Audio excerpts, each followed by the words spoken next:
सख्यापणाचा विचार करता मी एक आणि आपण आहे का तर आवाज या पटीने येऊ नये म्हणजे आपण लवकर चरित्र वाचणे सुरू होतो. नारायण नारायण श्रीमन्नारायण नारायण नारायण बोला.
एक निवेदन सूचना आहे. भगवंताचा जन्म होईल, वीणाताई किती आनंदी आनंद हे होईल, आपल्या लोकांची जी इच्छा आहे ती पूर्ण करण्याचा प्रयत्न करते. आणि शेवटी समारोप जो आहे तो गोपाल काल्याने व्हायचा आहे.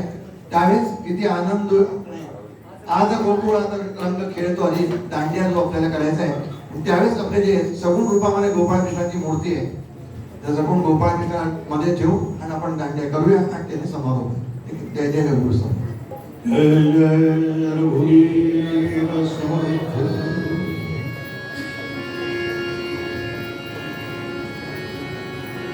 श्रीमंत सद्गुरु भगवान श्री सुखदेव स्वामी महाराज यांना राजा परीक्षितीने प्रश्न विचारला, गुरुजी आतापर्यंत तुम्ही मला खूप कथा सांगितल्या, असं परमभाग्य आहे की आपल्याकडून मला भगवंताच्या अनेक कथा ऐकायला मिळाल्या.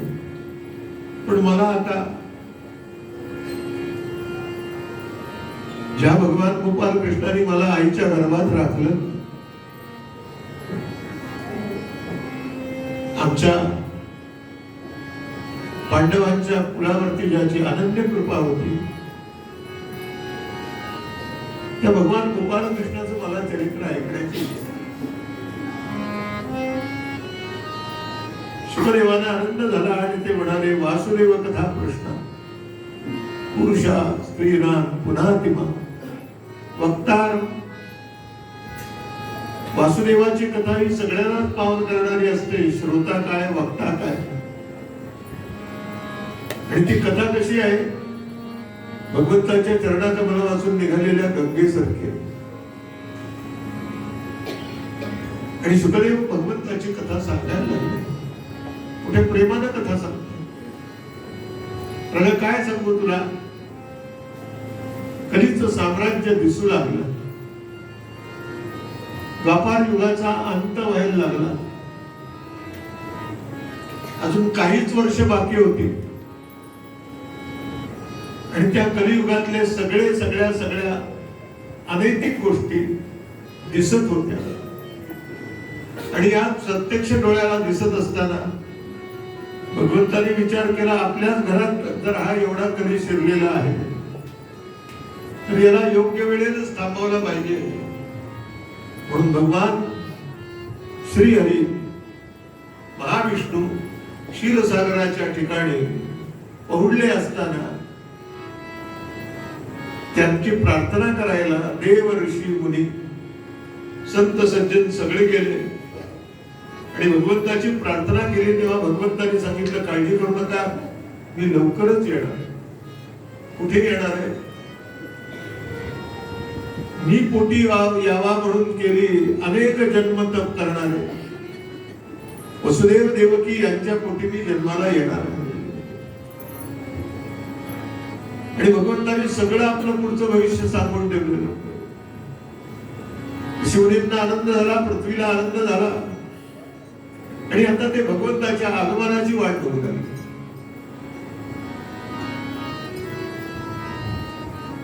आणि उग्रसेन नावाचा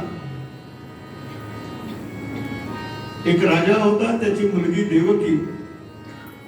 त्या उग्रसेनाचे वडील शूरसेन यादवच होते सगळे. त्या देवकीला वसुदेवाला द्यायची ठरली. विवाह मोठ्या थाटात चालला. उत्तम विवाह पार पडला आणि संध्याकाळच्या वेळेला वरात जेव्हा निघाली, सुवर्णाचा रथ, त्याला 7 घोडे लावलेले होते. घोड्यांच्या अंगावरती सुवर्णाचे अलंकार होते. घोड्यांचे लगाम सुवर्णाचे होते. आणि वसुदेव देवकी नुकताच विवाह झालेले असल्यामुळे सर्व सुवर्ण अलंकृताने मंडित होते. आणि कंस सारथी झाला. घोड्यांचे लगाम हातात घेतले आणि एक एक मंद पावलं टाकत मथुरेच्या राज रस्त्याने तो रथ चाललेला असताना एकदम आकाशातून आकाशवाणी झाली आणि तिने सांगितलं, गर्भईचा जो अष्टभ तो काळ तुझाच निश्चये जाण.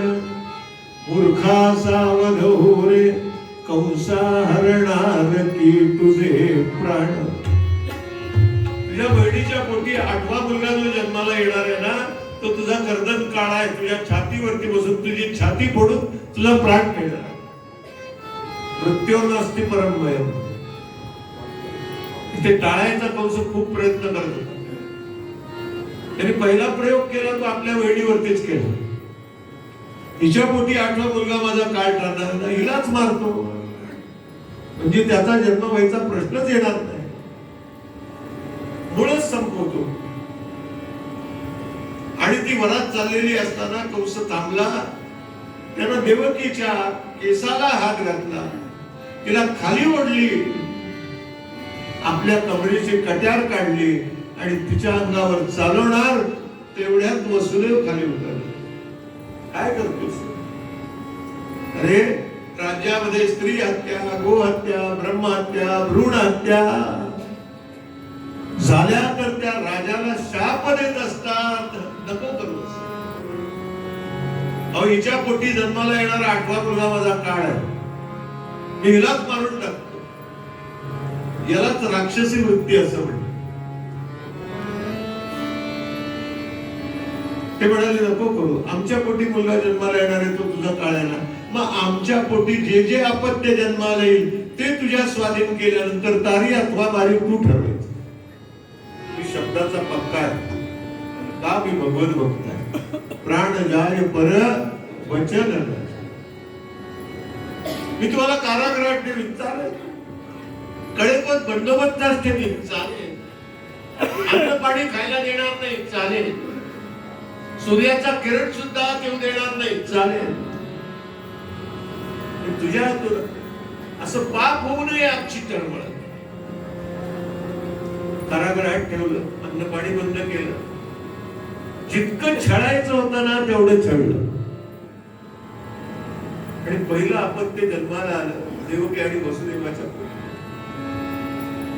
कंसासमोर सादर केलं, शब्द दिला होता तुला.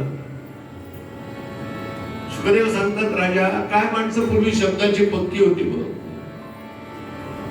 नाहीतर आजकाल बुवा येतो म्हणून सांगतात, ऍडव्हान्सही घेतात, प्रतिपदेला येतो, द्वितीयेला येतो, अमावस्या झाली तरी बुवाचा पत्ताच नसतो. आपण आपल्या शब्दाला पक्क असावं, लक्षात ठेवावं माणसाने. पहिला मुलगा दिला, कंसाने बघितला, अरे यांनी काय माझं मिळवलंय, 8वा मुलगा घेऊन जा, परत घेऊन जा.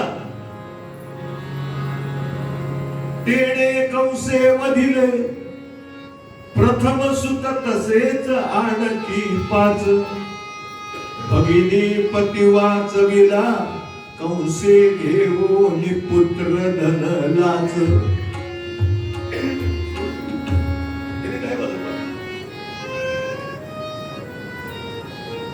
त्या 8 वाचीने हान्या ऐसे बोलवणी तत्पदी लवला. वसुदेव लगेच निघाले, थांबले पण नाही. या दुष्टाचं टाळकं केव्हा भरेल सांगते. कारागृहात आले, देवकीच्या मांडीवर एक फूल ठेवलं, ते किलकिल्या डोळ्याने आपल्या जन्मदात्या बालपणकडे बघते आणि देवकी म्हणते, बघा माझा दादा किती चांगला आहे. वसुदेव म्हणतात, शेवटी जातीवरतीच जायचं किती चांगला आहे, आता पुढे कळेल किती चांगला आहे. एवढ्यात नारद आले. नारद म्हणाले, कंसा आज खुश दिसतेस, काय झालं, लॉटरी बिटरी लागली? आमच्या बहिणीला मुलगा झाला, खुश नाही तर काय, मी मामा झालो. नारद म्हणाले, तू मामा झाला नाहीस, तुला त्यांनी मामा केलं. काय झालं नारद, काय तुला आकाशवाणी काय झाली? 8वा मुलगा तुझा प्राण आहे ना, कुठून 8वा? तुला अंक कसे मोजतात हे कळतं की नाही? तुला आकडे कसे मोजतात हे कळतं की नाही? का नुसतेच आकडे लावता येतात तुला? अंकाना वामतो गती, मोज इकडून. त्याची बुद्धी थोडीशी हलवली. कशाला? नारदांना इतकी घाई झाली ती की भगवान केव्हा येईल. बरं, याची बुद्धी फिरल्याशिवाय तो लवकर येणार.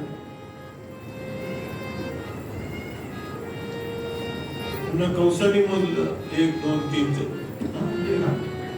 हा पहिला आहे, हा पहिला आहे ना का 8वा आहे? नक्की बघ, नक्की बघ. त्यांनी पुन्हा मोजलं 1 2 3 4 5 6 7, 8व्याला वेळ आहे म्हणून हा 6वा आहे. मार याला, मार याला. कंस गेला कारागृहात. ते पोर नुकतं जन्माला आलेलं आईच्या मांडीवरती होतं. तिने आपल्या पदराखाली घेतलं होतं. हा चंडाळ आत गेला, त्यांनी देवकीच्या मांडीवरचं ते पोर घेतलं, पाय धरला, कर कर कर कर कर फिरवला आणि नारळ जसा फोडावाला तसं त्या पोराचं मस्तक आपटलं. छिन्न विच्छिन्न शरीर. एक असा गेला, दुसरा झाला तोही तसाच मारला, तिसरा झाला तोही तसाच मारला, चौथा झाला तोही तसाच मारला. अशी 6 पोरं मारली. 7वा गर्भ राहिला. सातवा गर्भ राहिला. कंस म्हणाला आता सावध राहा, पोर जन्माला आला की लगेच मला कळवा, जो कळवेल त्याला मी मंत्री बनले. आणि त्यांच्यात स्पर्धा सुरू झाली. जो तो कान टाव करून झाला का झाला का झाला का झाला का, इतकं सोपं आहे.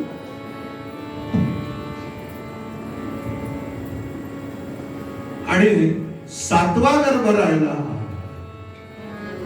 सहा मारले, सातवा गर्भ राहिला आणि तो भगवंताने आपल्या योगमायेनं जिरवला. आणि वसुदेवाला सांगितलं, गर्भ गळाल्याची वार्ता दूत सांगती मथुरा नाथा. गर्भ गळाला, गळाला असा कसा गळाला? आणि भगवंताने सांगितलं होतं त्यावेळेला, मला इथे ठेवू नका. कोणाला सांगितलं? आपल्या योगमायेला सांगितलं, मला गोकुळात पोचवा. तिथे नंद नावाचा एक यादव आहे आणि त्याची पत्नी रोहिणी आहे, तिच्या जवळ मला देऊन ठेवा. मी तिचा आहे, मी तिच्या पोटी जन्माला येणार. मायेने ते केलं. आणि आता कंस म्हणाला, सातवा गिरला, आता आठवा, आता आठवा, आता आठवा. आठव्याने व्यापिल्या दिशा नाही, दिसे त्याला तो जवळी अंतर. त्याला चहाच्या पेल्यात सुद्धा आठवाच दिसायला लागला. झोप लागायची नाही बरोबर.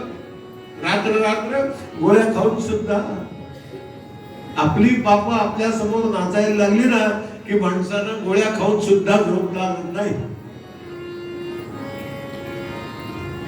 सावध झाला, सावध झाला, झोपलाच नाही रात्र.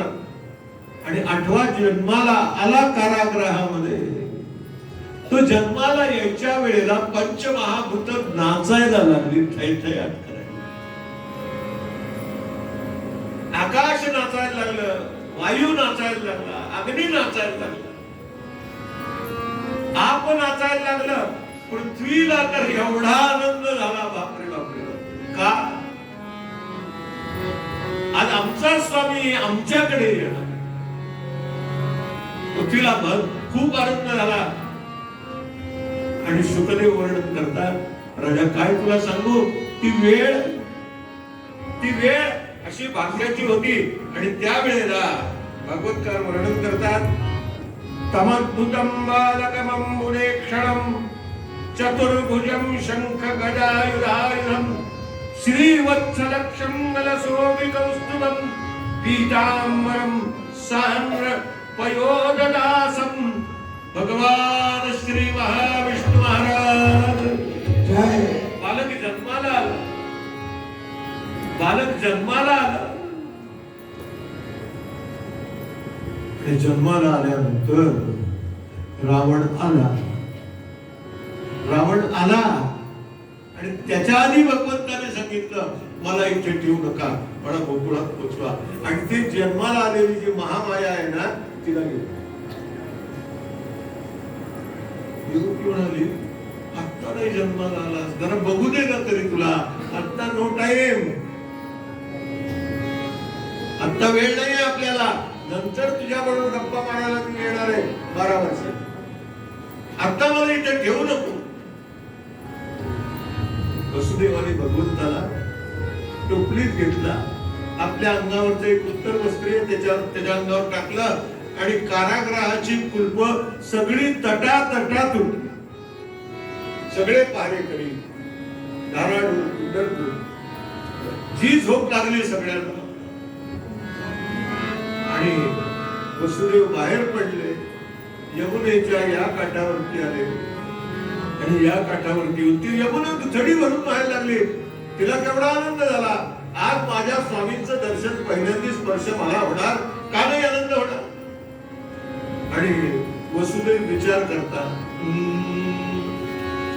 कसा तरी उतरू मी जमुना, कसा तरी उतरू मी जमुना, कसा तरी उतरू मी जमुना.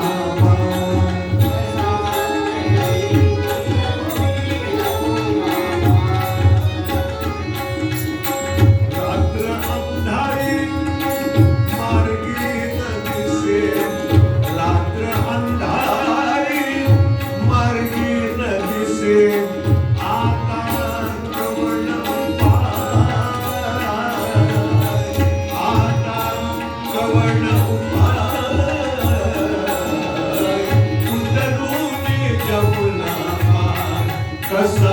तरी कुठून यमुना पार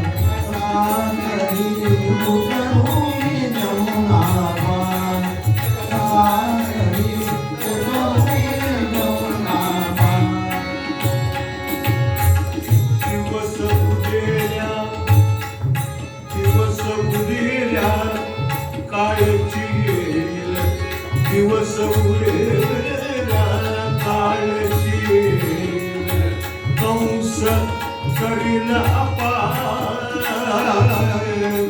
कंस करील अपार कसा तरी कुठून यमुना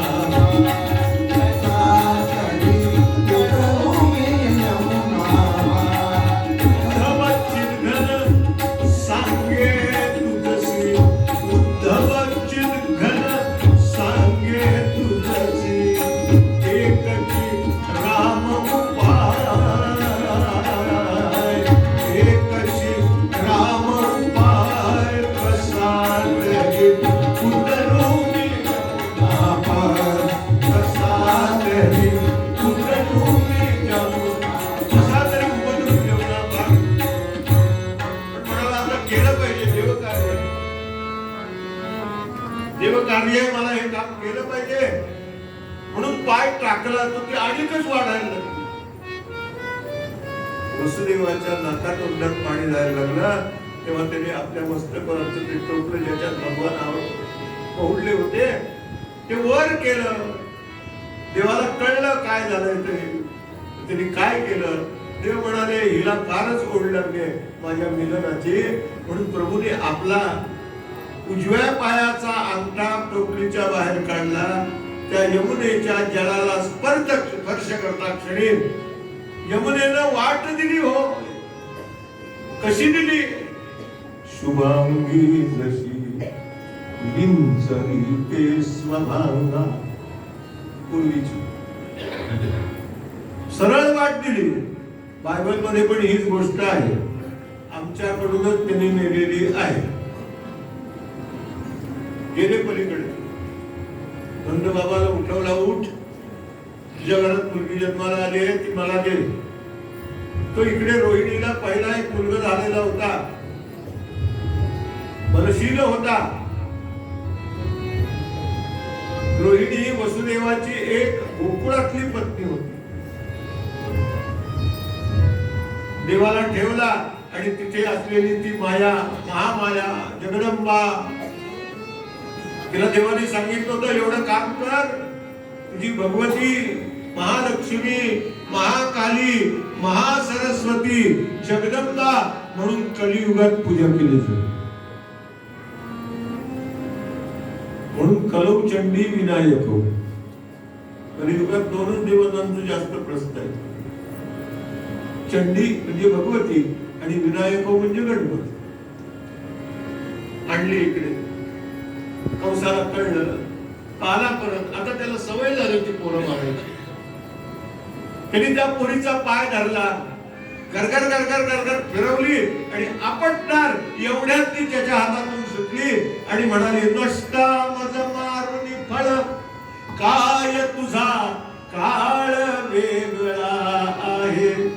कुठे तरी वाढत असे वदिन तुला उक्ती मनी धरी बा.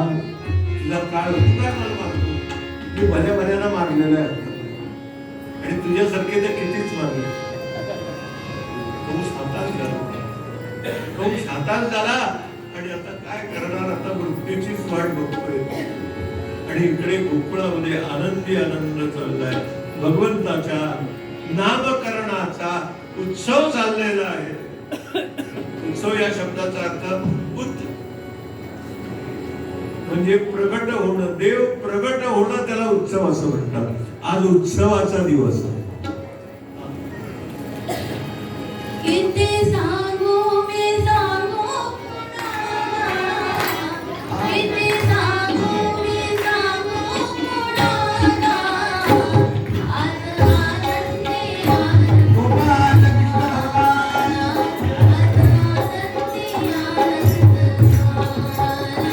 किती सांगू मी सांगू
करायचं ते पाळण्यात गणपतीचं नाव घ्यायचं. पण अगोदर थोडीशी कथा सांगतो आणि मग पुढे जाऊ.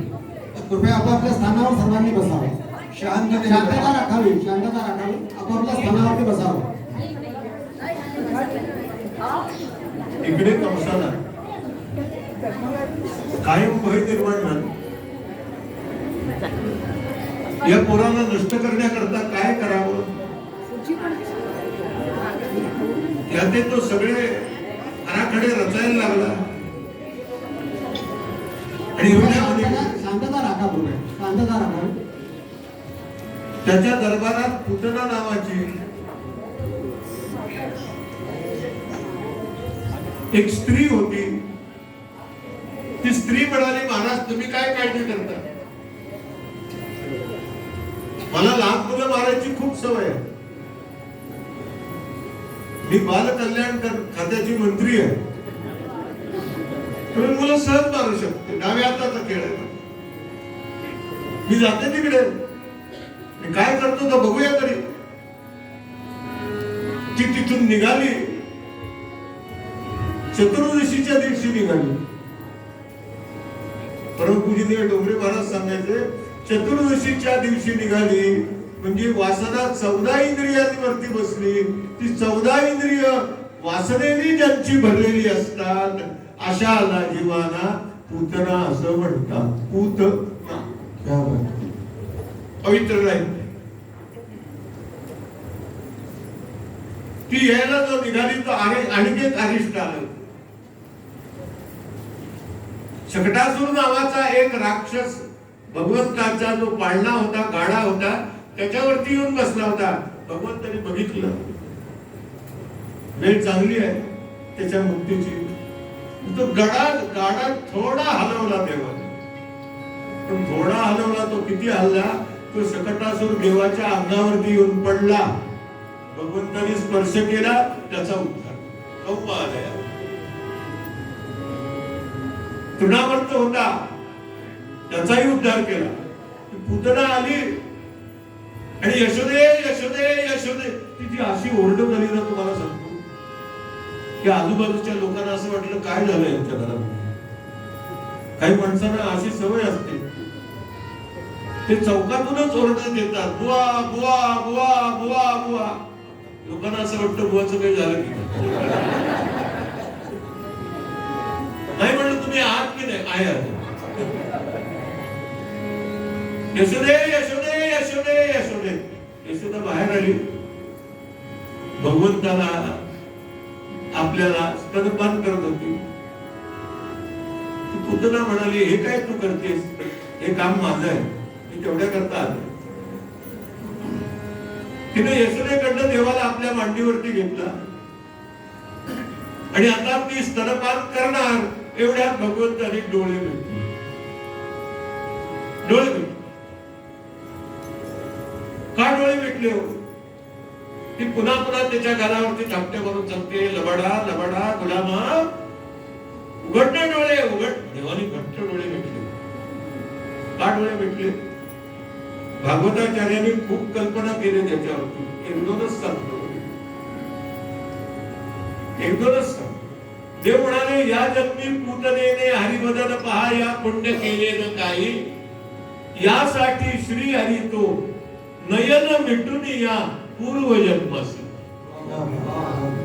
पण भगवान म्हणाले, ही तर आली तो बॅलन्स नील झालाय सगळा, आता काही शिल्लक नाही. म्हणून डोळे मिटले. कडू गोष्ट खाताना आपण पण डोळे मिटूनच खातो की नाही? पाडव्याच्या दिवशी ते एक लिंबाचं पान, पण त्याच्यात गुळ काय घालायचा, जिरं काय घालायचं, धने काय घालायचे, आणि इतकंही करून खाताना इतका चेहरा वाईट करायचा. फोटो काढून ठेवा काढून. श्रीखंड खाताना कोणी असं तोंड करतो? देव म्हणाले, आता विष प्यायचंय. घट्ट डोळे मिटले. विष प्यायची मला सवय नाही. कोणाला सवय आहे? भगवान महादेवाला सवय. त्यांची प्रार्थना केली, आज माझ्यावरती येऊन तो प्रयोग आलेला आहे, तेव्हा आता मला ताकद द्या विष प्यायला. म्हणून डोळे मिटले. देवाची दृष्टी ज्ञान दृष्टी आहे. आणि जीवाची दृष्टी अज्ञान दृष्टी. भगवान म्हणाले ही अज्ञान घेऊन माझ्याजवळ आली आहे. मी जर दृष्टी उघडली त्याच्या दृष्टीला दृष्टी लागली तर ती ज्ञानस्वरूपच होईल. मग वध कसा करायचा? क्या बात है, क्या बात है. एक सुंदर भागवत करायचं. तिने घेतलं आपल्या मांडीवरती स्तन पाजायला सुरुवात केली तर भगवंताने ते खेचायला सुरुवात केली. आणि एक वेळ अशी आली की ती ओरडायला लागली, सा मुंच मुंच इथे वदती प्रभाषिणी, हे सोड सोड सोड. भगवान म्हणाले सोडत नाही, आता सोडवतो. क्या बात है, क्या बात है. आता सोडवतो तुला. इतकी जवळ आल्यानंतर का तुझं?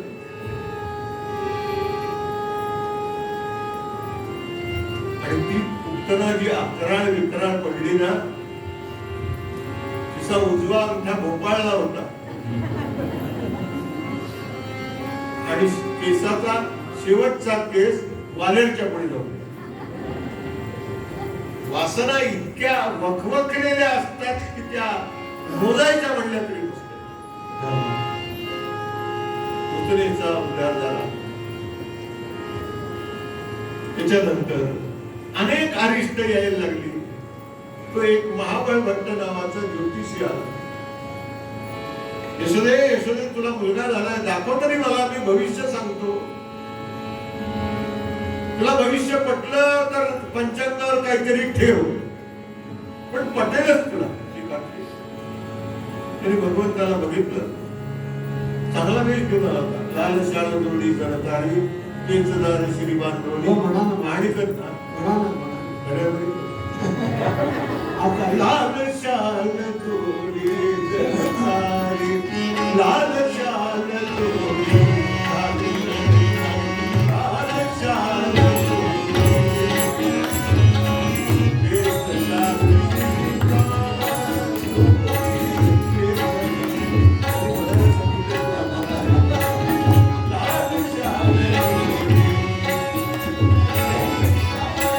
माहित पण नाही माहित.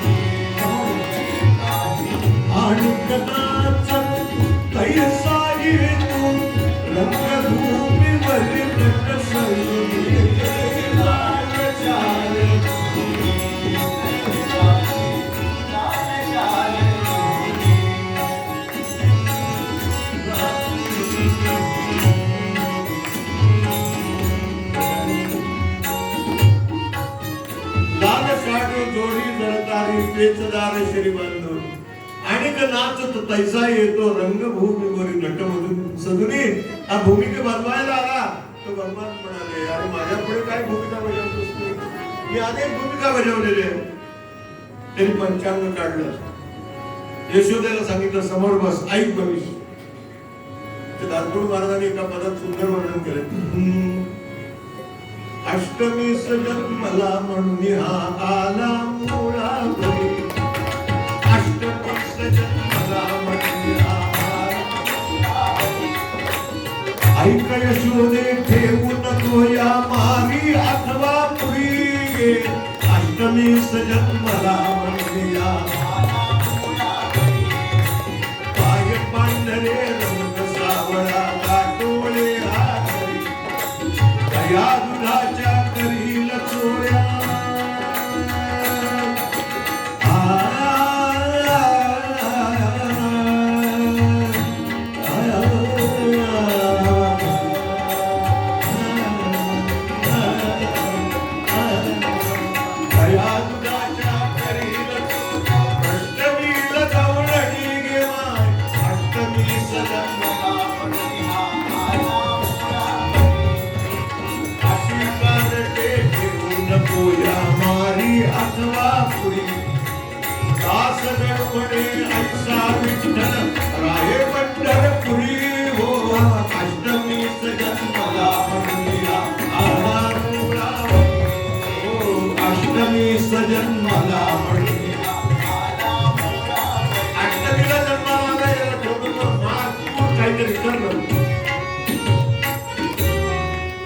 असे कारण ते ठेवू नको या मारी अथवा पुरी. काय कुलक्षणाचं करताय, पाय पांढरे रंग सावळा वाटोळे हा करी, हा आपल्या सकट सगळं कुल बुडवून टाकेल. तरी काय आपलीच वेगळं भविष्य. त्याला ठेवू नको. तो कुठे कुठे राहिला, न ठेवल्यामुळे तो राहायला पडला. एका रूपानं पंढरपुरात राहिला आणि एका रूपानं भागवतात राहिला. पंढरपुरात जायला आपल्याला तरी काहीतरी पैसे मोजायला लागतात, पण भागवतातला बाप्पा आपण पांडुरंग श्रीकृष्ण परमात्मा बघायला काहीही मूल्य लागत. आपण यायचं फक्त आणि श्रवण. आणि भगवंतांनी विचार केला, माझ्या आईला माझं असं वेडवाकडे भविष्य सांगतो.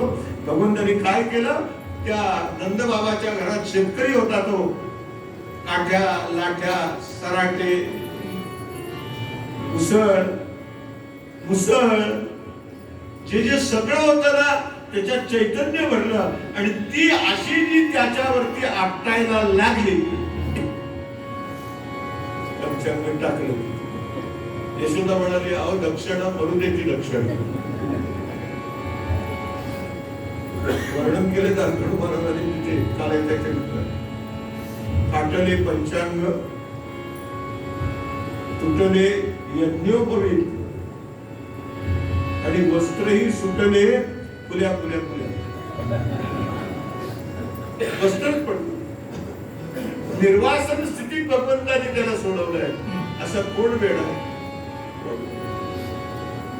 म्हणून त्याला प्रेमाने शरण. प्रेम हरी का रूप आहे, प्रेम रूप हरी. भगवंताचं नामकरण करायचं ठरलं. गर्ग महामुनी आले आणि गर्ग महामुनीने सांगितलं देवाचं नामकरण करायचंय.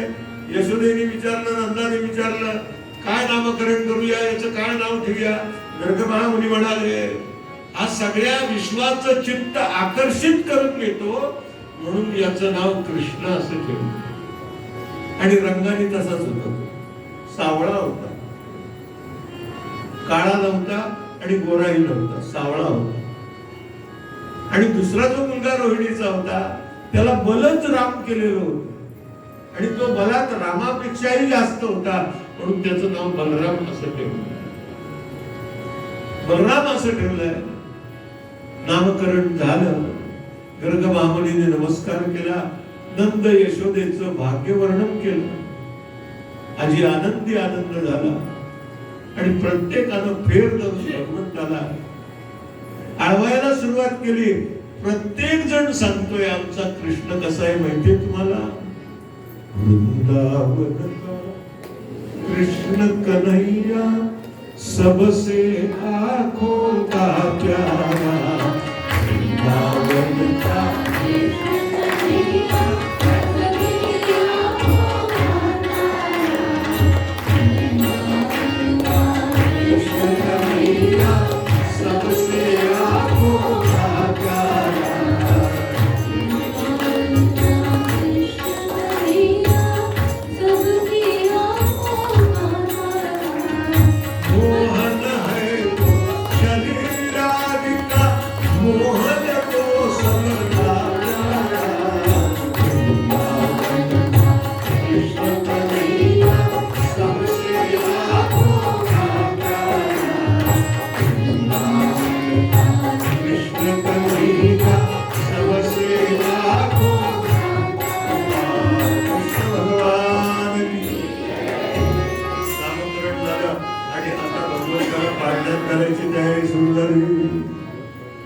यशोदेनं देवाला आपल्या हातात घेतला. त्याच्या मस्तकावर कुंची घातली, बाललेणी घातली, उत्तम सजवलंय, उत्तम सजवलेलं आहे. आणि सगळ्या गोकुळातल्या गोप गोपींना सांगितलं आज कान्हाचं नामकरण आहे. या सगळ्यांनी भगवंताला आवडणारे पदार्थ घेऊन आले. आता दही आणलं, लोणी आणलं, माखन मिश्री आणली. धरून घेऊन टाकले आणि एका गोपीने भगवंताला आपल्याकडे घेतलं आणि यशोदेला सांगितलं, थांब जरा. तिला गाईच्या गोठ्यात नेली. नंद बाबाकडे 9 लाख गायी होत्या एकट्याच्या.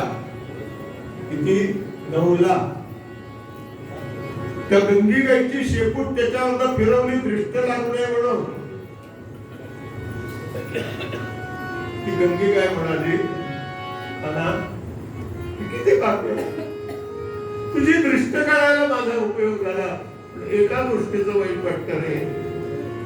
तू मला जिव्हा दिलीस, पण माझ्या जिव्हेला तुझं नाम घेता येत नाही. पुढचा जन्म जर मला दिलास ना, तर तुझ्या मुखात, माझ्या मुखानं तुझं नाम घेईन, असाच मला वर. असा भगवंताचा तो जन्मोत्सव सुरू आहे. पाळण्यात घातलं त्याला आणि यशोदा पाळण्याची दोरी आपल्या हातात घेऊन, काय भाग्य तिचं. शुकाचार्य वर्णन करतात, अहो भाग्यम, अहो भाग्यम, गोपनंदम व्रजौ कसा यन्मित्रम परमानंदम पूर्ण ब्रह्म सनात. अहो भाग्याशी पार नाही. देवाला पाळण्यात घालतात. आधी पाळण्यात घालण्यापूर्वी आपल्याकडे पद्धत आहे ना, आता घ्यायचं पाळण्याकडून त्या बाजूकडून त्या बाजूकडे द्यायचं आणि म्हणायचं कुणी गोविंद घ्या, मग त्यांनी म्हणायचं कुणी गोपाळ घ्या. असं 5 वेळेला केल्यानंतर त्याच्या कानात नाव सांगायचं असतं. कुणी सांगायचं असतं? आईने सांगायचं असतं. पण आईवर एक अट असते, काय? जे नाव सांगू ना, त्या नावाचा जितकी अक्षर असतील ना, तेवढा त्यांनी जप करायला लागतो. जे कोणी पाळण्यात घालणार आहे त्यांनी हे लक्षात ठेव.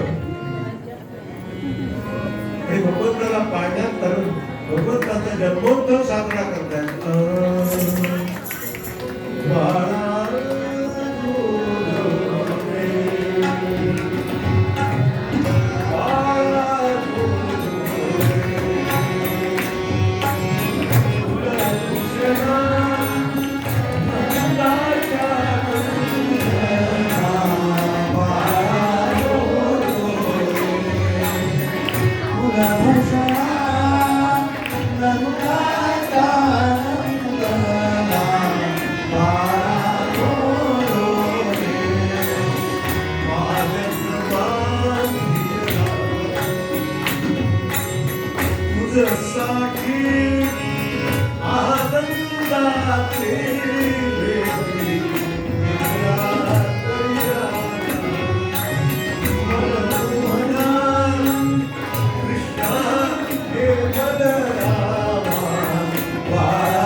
गोपालकृष्ण भगवान की जय.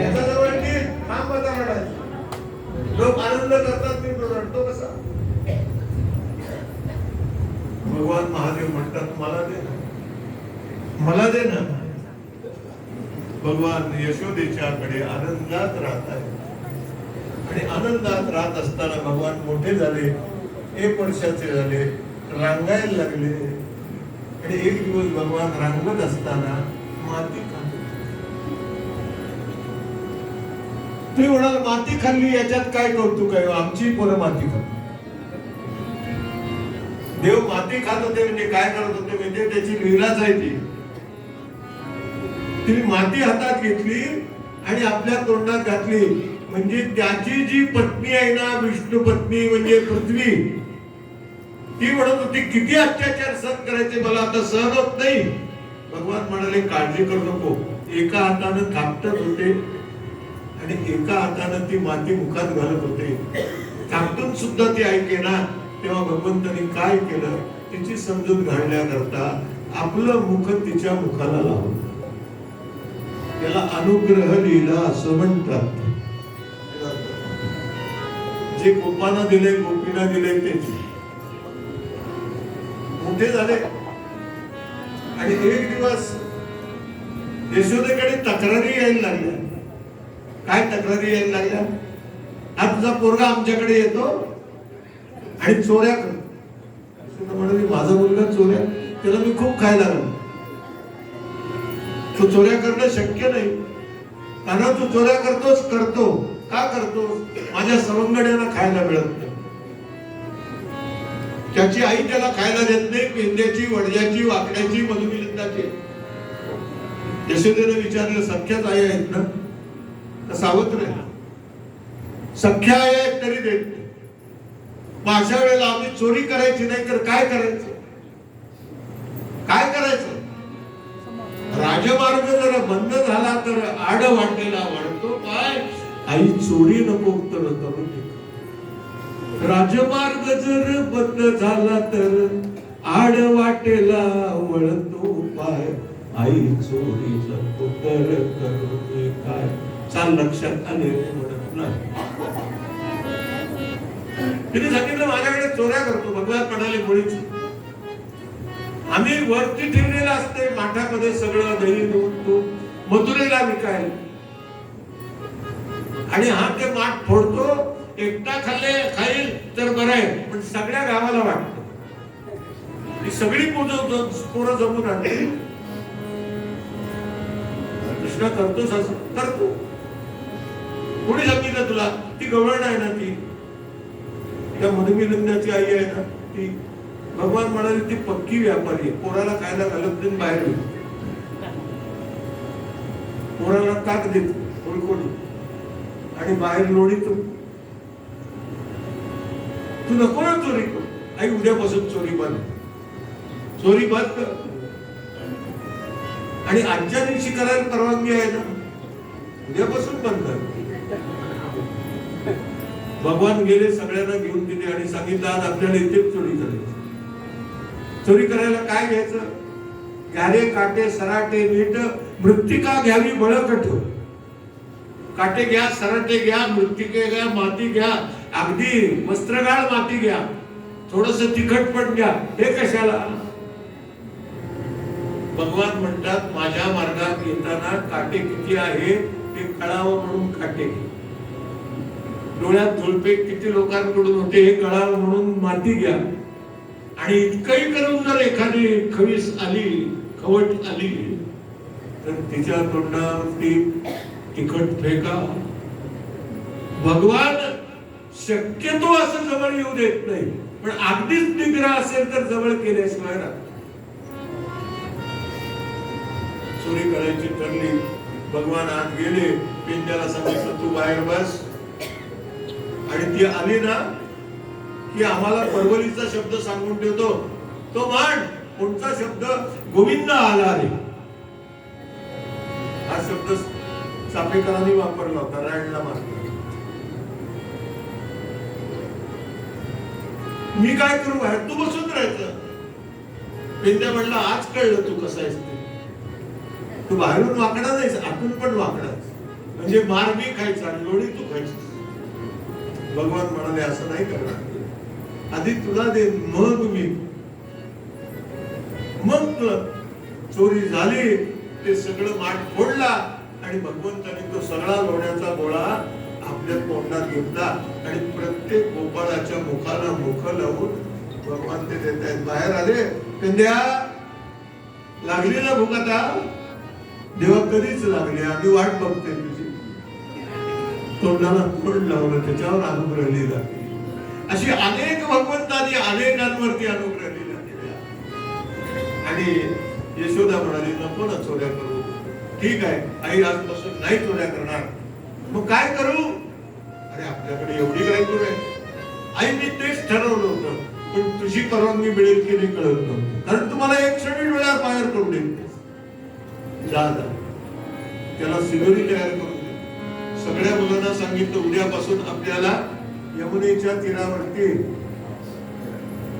खेळ खेळायला जायचंय, निसर्ग बघायला जायचंय. तेव्हा सगळ्यांनी बरोबर येताना आपल्या घरात जे जे असेल ते ते आणा. भाकरी आणा, कणस आणा, लोणी आणा. पेंड्या म्हणाला माझ्याकडे काहीच नाही, तू मीठ घेऊन ये. कुणाला लोणचं आणायला सांगितलं, कुणाला पोहे आणायला सांगितले. आणि असं ते सगळं आणून गायीला सोडलं चरायला.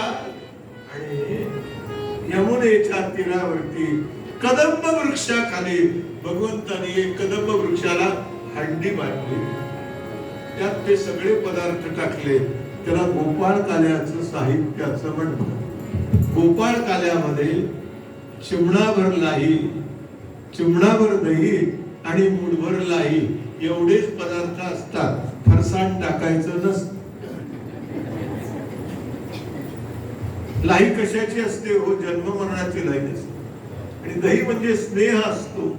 लाहीला स्नेह लागला की जन्म मरण संपलं, म्हणजे द्वैत संपून अद्वैत निर्माण होतं.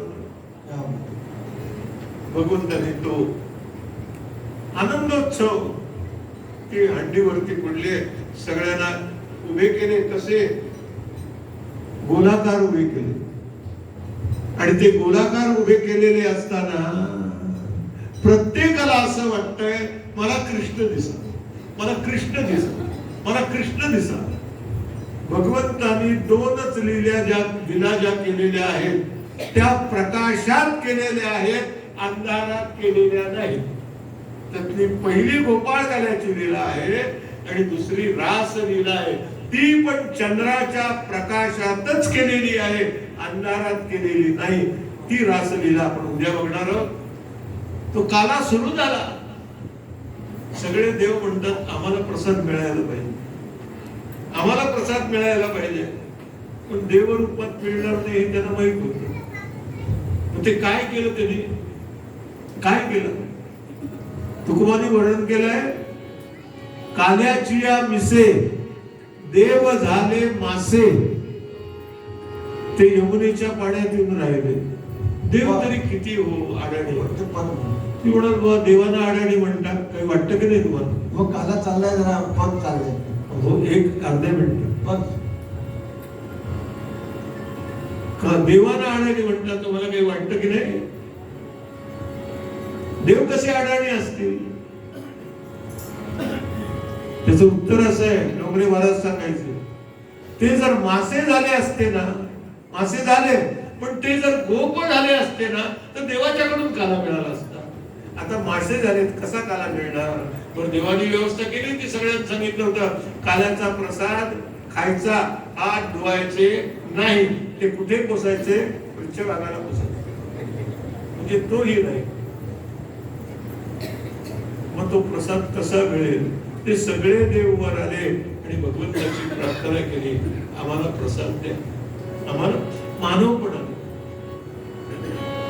मानवानं भगवंताने विचारलं, मनुष्य जन्माला आला, मृत्यू लोकात गेला, नाही केला काला, मग इथे का आला? त्यांना प्रसाद दिला, सगळ्याला प्रसाद देऊन तृप्त केले. आणि अशी काल्याची लाई जन्ममरणाची लाई करते. त्याबद्दल एक सुंदर पद आहे, एक अभंग आहे भानुदास महाराजांचा. तुम्ही आज नाही म्हणणार, उद्या सुरुवातीला.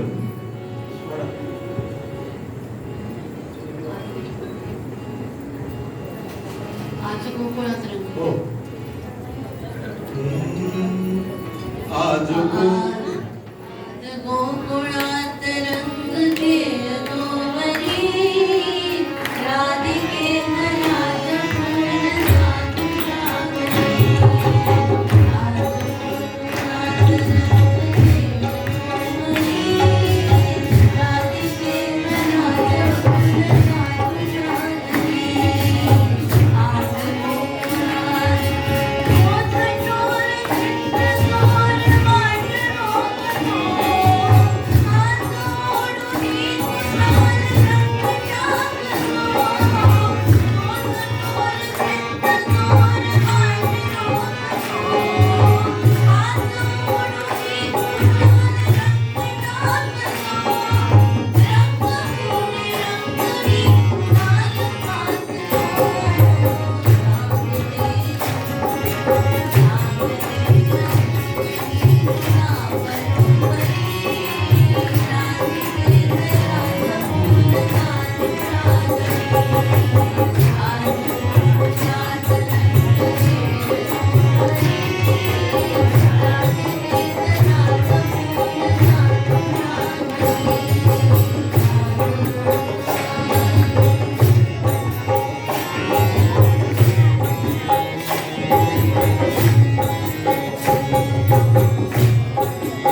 नको अशी सांप्रदायिक शिस्त बिघडून जातात तेवढा म्हणतो भैरवीमध्ये आणि नंतर आरती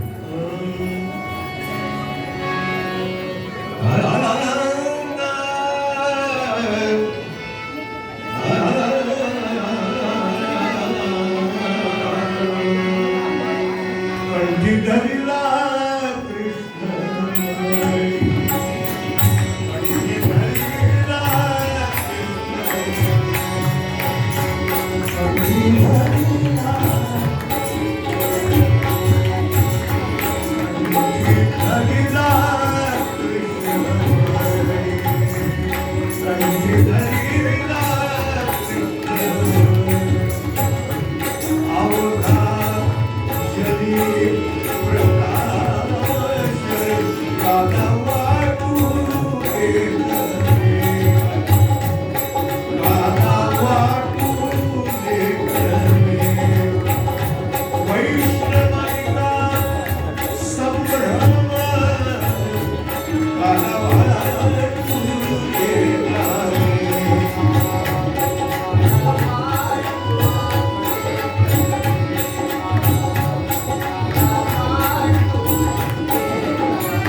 रोजच्याप्रमाणे आरतीची तयारी करूया. आज आपल्या इथं आपलं भाग्य आहे, परम भाग्य आहे. राजू ज्योतिषी आदरणीय परम आदरणीय श्री श्रीकृष्ण शास्त्रीजी मुसळगावकर इथे उपस्थित आहे. त्यांना विनंती करतो त्यांनी आरतीचा प्रारंभ करावा. राजोपाध्याय शेट्टीजी पण आहेत, दोघांनी शपथने घ्यावं.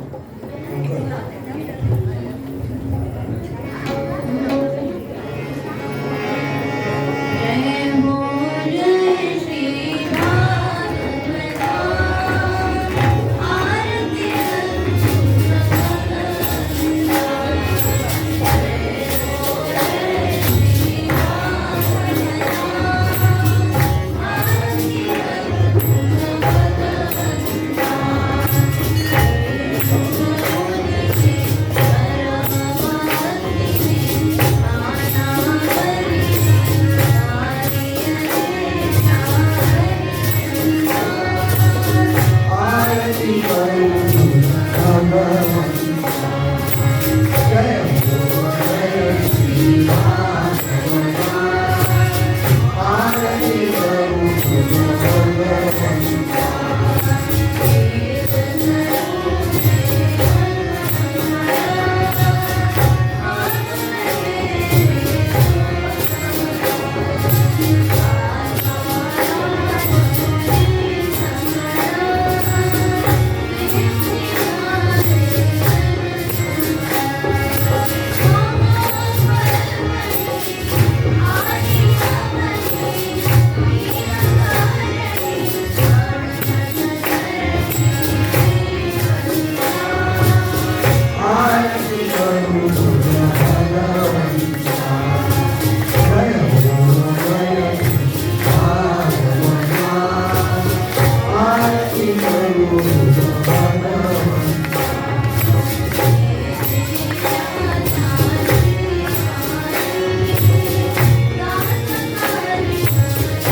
Thank you.